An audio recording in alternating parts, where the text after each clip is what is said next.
கருவேப்பிலை இந்த மாதிரி எடுத்து உருவி வச்சுக்கோங்க, ஒரு கைப்பிடி அளவுக்கு. வெறும் வானலில் இந்த மாதிரி நல்லா வணக்கிக்கோங்க, எண்ணெய் விடாமல் வணக்கிக்கோங்க. இதே மாதிரி வணக்கிட்டு மிக்ஸி ஜாரில் மாற்றிக்கோங்க.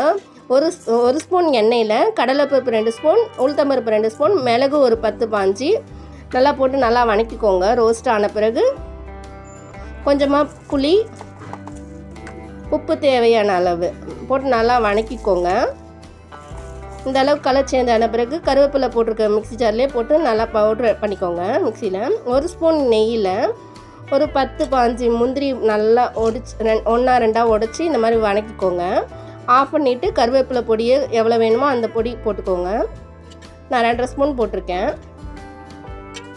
போட்டுட்டு ஆற வச்ச சாதத்தை போட்டு கலந்திங்கன்னா கருவேப்பிலை பொடி சாதம் தயார்.